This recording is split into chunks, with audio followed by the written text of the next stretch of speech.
And I think that long ago, there's what I call the time of the one, where, you know, you have, in Judaism, you have Moses in the beginning there, and then you have Buddha, then you have Jesus, then you have Muhammad. And so these are these spiritual giants that through the years, and others, of course, that they have laid out spiritual principles for us. And of course, most of humanity believes that in Judaism that there's going to be a Messiah that returns, portions of that. And Buddhism, they have an idea the Maitreya is going to return. And of course, Jesus is going to return for many Christians. And then for folks that are in Islam, then it's the hidden Imam. So the idea is that there's always going to be this return. And I don't believe it. In fact, I think it is a denial of the work of these spiritual giants. Because what's happened is that these people have given us everything we need. And then what we need to do, we the people, for the first time, need to come together and do that inner work to enter what at this point I would say, I would call it the time of the few that will eventually lead to the time of many.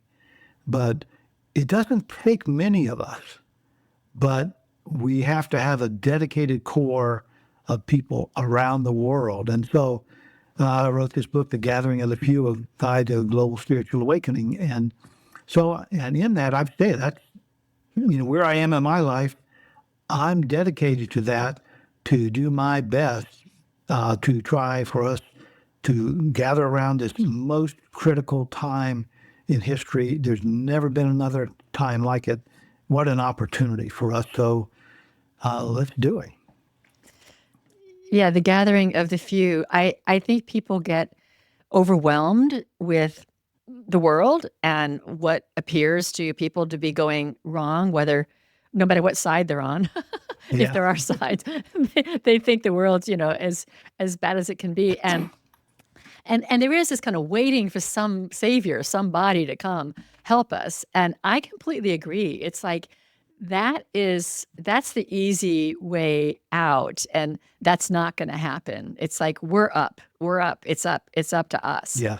But I think that the idea that a few of us can gather and make major change is something that most people just have trouble with. You talk about the 100th monkey story in your book, and I think most people know that. Yeah. And that's a true thing, right? That's true.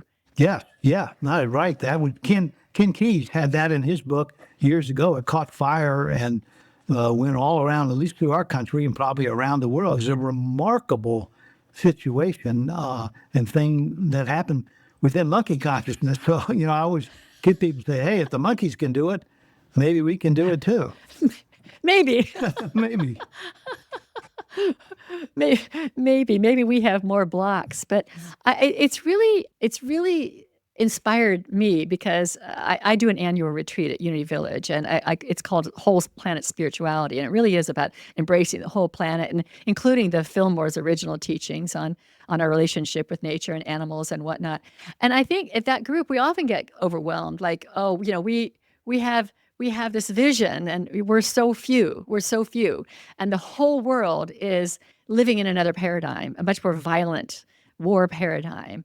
And can we make an impact? And I think your book and your teachings would say, yes, the few are called together to raise our consciousness, and that in effect will change. But you also say we have to let go of the outcome. Yeah, let's talk about some of the spiritual principles around that awakening, because when you look at remarkable things that happen, it always starts with a few. I mean, basically, it starts with one, and then it goes from there. And I mean, that's the way it was, you know, with Buddha, and then Jesus, Muhammad, and others all over the world. Always starts with one, starts with a few.